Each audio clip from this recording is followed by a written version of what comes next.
Consumer awakening mission में आपका स्वागत है। फ्रेंड्स, आज हम आपके लिए एक ऐसा केस लेके आए हैं। सुप्रीम कोर्ट का केस है जिसको 12/4/2021 में डिसाइड किया है। केस का नाम है IFFCO Tokyo general insurance company versus Pearl beverages limited. ये केस बहुत ही लंबा खिंचा और इसमें 52 पेजेस का जजमेंट है। और मेन इशू ये है कि ड्रिंक करके यदि कोई ड्राइविंग कर रहा है, उसके इम्पैक्ट में अगर उसकी गाड़ी को कोई नुकसान होता है तो क्या इंश्योरेंस कंपनी उसका क्लेम रिजेक्ट कर सकती है। ये प्रश्न तो बहुत सारे केसेस में आता ही है और बहुत सारे केसेस में ड्रंकन कंडीशन में अगर आपने ड्राइव किया है तो आपको इंश्योरेंस नहीं मिलेगा, क्लेम नहीं मिलेगा, ये आपके रूल्स में ही लिखा है। किंतु इस केस में बहुत सारी कॉम्प्लिकेशंस थी। एक तो मोटर व्हीकल एक्ट के अंडर रैश ड्राइविंग का केस था, क्रिमिनल केस था, और दूसरा केस था जो कंप्लेनेंट ने डाला था इंश्योरेंस कंपनी से क्लेम लेने के लिए। दोनों में फैक्ट्स तो बिल्कुल सेम थे, किंतु प्ली दोनों में अलग अलग लेकर इस केस को थोड़ा सा उलझा दिया गया। तो हम इसके फैक्ट्स पर जाएंगे।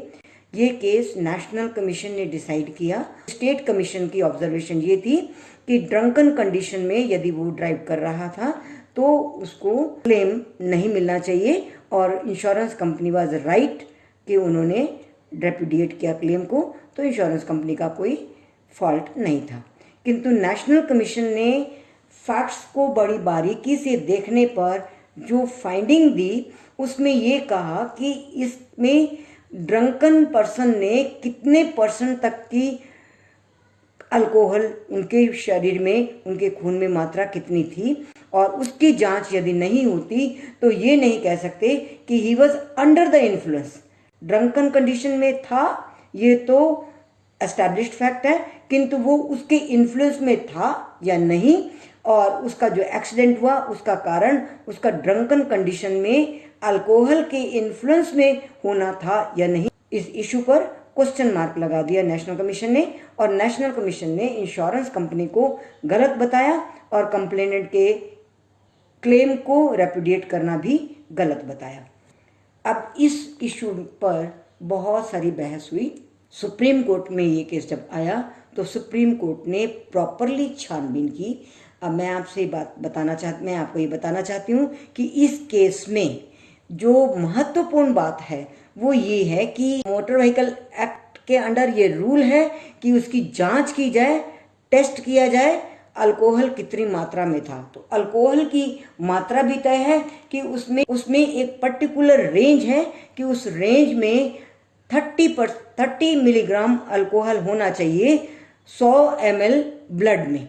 तो ये टेस्ट के बाद ही तय हो सकता है कि इतना था या नहीं।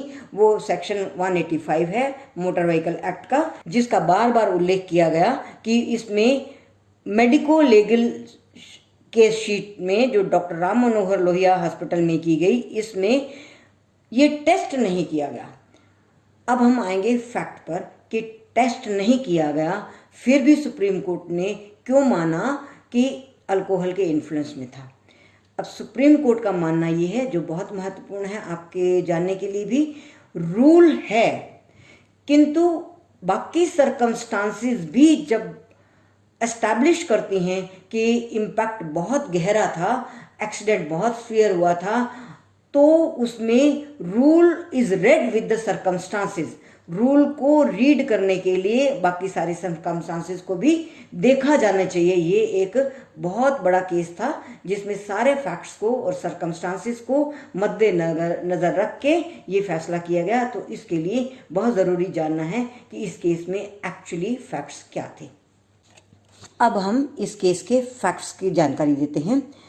फैक्ट्स ये है कि एक कार निजामुद्दीन साइड से बहुत तेजी से नेग्लिजेंटली हाई स्पीड से आती हुई इंडिया गेट से होकर चिल्ड्रन पार्क के फुटपाथ से टकराने के बाद फिर वो इलेक्ट्रिक पोल से टकराई। इतनी ज़ोर से टकराई कि वो उलट गई, उलट कर फिर रुकी, पूरी तरह से स्मैश हो गई और साथ ही उसमें आग भी लग गई। तो एक आनंद कुमार हैं, जिन्होंने अपनी स्टेटमेंट दी और ये बताया कि वो पुलिस स्टेशन तिलक मार्ग पर ड्यूटी पर थे और उनके सामने ही ये सब हुआ। गार्ड्स बुलाए गए, गार्ड्स बुलाकर उस कार के भीतर से लोगों को निकाला गया। ड्राइवर के साथ 2-3 और लोग भी थे। बड़ी मुश्किल से उनको निकाला गया और निकालकर राम मनोहर लोहिया हॉस्पिटल में पहुंचाया गया। फायर ब्रिगेड को भी बुलाया गया क्योंकि कार में आग लग चुकी थी और इससे बहुत सारी सरकारी संपत्ति को भी नुकसान हुआ।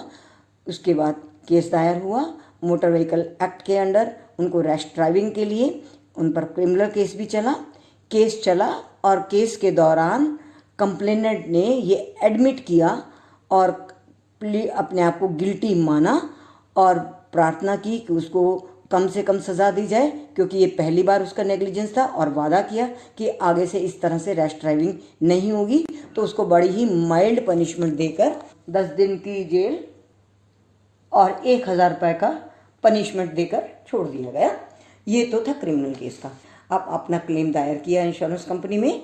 इंश्योरेंस कंपनी ने रेपुडिएट किया केस या क्लेम, ये मानकर कि अंडर इन्फ्लुएंस थे, ड्रंकन कंडीशन में ड्राइविंग एज पर रूल नहीं की जानी चाहिए, और अगर ड्रंकन कंडीशन में आपने ड्राइविंग की है और एक्सीडेंट हुआ तो इन सच सर्कमस्टांसेस इंश्योरेंस का जो रूल है आपको क्लेम नहीं मिलेगा। स्टेट कमीशन ने ये ऑब्जर्व किया कि it was negligence on the part of complainant the driver, इसलिए ये क्लेम रिपुडिएट किया गया सही था और इसलिए इंश्योरेंस कंपनी को लायबल नहीं माना। अब मैटर नेशनल कमीशन में आया। नेशनल कमीशन के सामने जो इश्यूज थे, जो कि कंप्लेनेंट ने कहा था, कंप्लेनेंट के आर्गुमेंट क्या थे कि ये जो एक्सक्लूजन क्लॉज है कि ड्रंकन कंडीशन में ड्राइविंग पर क्लेम नहीं मिलेगा, ये इस पर मेरे फैक्ट्स पर लागू ही नहीं होती। दूसरी बात कही कि मान लीजिए अगर लागू होती भी है तो इंटॉक्सिकेटेड इतना नहीं था कि वो अंडर इन्फ्लुएंस माना जाए, वो ड्रिंक के अल्कोहल के अंडर इन्फ्लुएंस नहीं था। सारे फैक्ट्स के बाद ये उनका स्टेटमेंट था। तीसरा था कि जो चार्जशीट मेरे अगेंस्ट बनाई गई थी क्रिमिनल केस में, उसमें तो कोई चार्जेस ही नहीं लगाए गए और पुलिस ने कोई ऐसा रिपोर्ट भी नहीं बनाई है अभी तक। अगला आर्गुमेंट था कि राम मनोहर लोहिया हॉस्पिटल में जब उन्हें ले जाया गया तो वहाँ पर स्मेल ऑफ अल्कोहल कहकर केवल छोड़ दिया गया, कोई टेस्ट नहीं हुआ। जब टेस्ट ही नहीं हुआ तो केवल स्मेल के आधार पर तो आप किसी को अंडर अल्कोहल इन्फ्लुएंस नहीं मान सकते। और यही बात सेक्शन 185 मोटर व्हीकल एक्ट के बारे में भी कही कि जब टेस्ट ही नहीं हुआ तो कैसे मान लिया जाए कि मैं इंटॉक्सिकेटेड कंडीशन में था या मैं अंडर अल्कोहल के इन्फ्लुएंस में था। तो ये सारे पॉइंट्स लगाए थे कंप्लेंट में और कहा था कि मैं गिल्टी नहीं हूँ।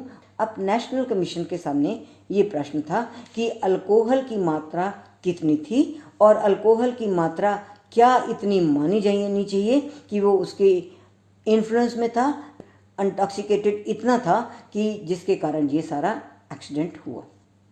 और इसी आधार पर नेशनल कमीशन ने 2 बातें देखी। एक तो ये कहा कि टेस्ट ही नहीं हुआ।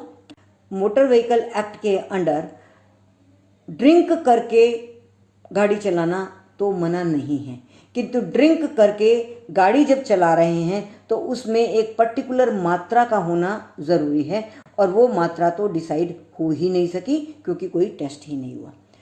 नेशनल कमीशन के इस ऑर्डर के अगेंस्ट सुप्रीम कोर्ट में गई कंपनी और सुप्रीम कोर्ट ने कंपनी के पक्ष में ऑर्डर किया क्योंकि उनकी ऑब्जर्वेशन थी कि ऑफिशियल रिकॉर्ड से बिल्कुल क्लियर था कि अल्कोहल कंज्यूम किया था और कंप्लीटली या पार्शली कितना था ये डिफरेंट बात है, किंतु जिस तरह का एक्सीडेंट हुआ, जिस स्पीड से गाड़ी चली और जिस स्पीड से फुटपाथ पे भी हिट किया और फिर इलेक्ट्रिक पोल को भी हिट किया, इतनी गाड़ी टूट गई, स्मैश हो गई, टोटल डैमेज हो गया। और उसके बाद यही नहीं, गाड़ी इतनी जोर से पलटी और पलटने के बाद आग भी लग गई। और उस समय जिस समय ये गाड़ी आ रही थी उस समय बहुत ही कम ट्रैफिक, कोई ट्रैफिक की कोई टाइम नहीं था, ऐसा टाइम नहीं था कि बहुत हैवी रश था या किसी तरह से कोई दूसरे किसी व्हीकल से टकराने की बात थी, कि भीड़ को हैंडल करते समय, इधर उधर ले जाते समय, केयरफुली चलते वक्त और सब कुछ ध्यान में रखने के बावजूद भी ये एक्सीडेंट हुआ 22/12/2007 को 2:25 पर, जिस समय सड़क पर कोई अधिक ट्रैफिक नहीं था, कोई किसी तरह की अड़चन नहीं थी, कोई उसको मैनेज नहीं करना था ड्राइवर को कि इधर से या उधर से गाड़ी को निकाले या किसी तरह की कोई समस्या सामने आ रही थी। बिल्कुल खाली सड़क पर बहुत स्पीड से रैश ड्राइविंग, फुटपाथ पे इलेक्ट्रिक पोल को तोड़ देना, गाड़ी का पलट जाना और फिर आग लग जाना और फायर ब्रिगेड को भी बुलाया जाना, ये सारा कुछ घटनाक्रम जो है उसी स्थान पर हुआ। यस, जो प्रश्न था कि स्मेल को देखकर टेस्ट नहीं किया गया, तो इस केस में सुप्रीम कोर्ट ने जो बात तय की, बहुत सारे पहले के ऑर्डर्स की चर्चा की गई जिसमें 52 पेजेस का जजमेंट हुआ कि पहले भी ऐसे किस किस केस में किस किस तरह से हुआ।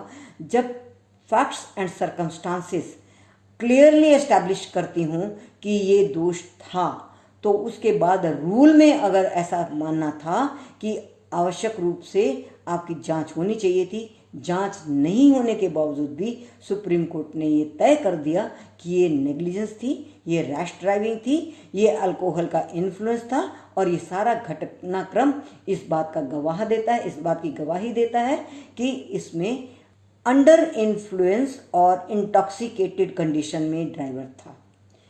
कितनी कठिनाई से उन चारों लोगों को जो गाड़ी में, उन लोगों को जो गाड़ी में थे, ड्राइवर समेत 2-3 और जो पैसेंजर्स थे उनके साथ जो और रिलेटिव थे, सबको बड़ी मुश्किल से निकालकर हॉस्पिटल में पहुंचाया गया।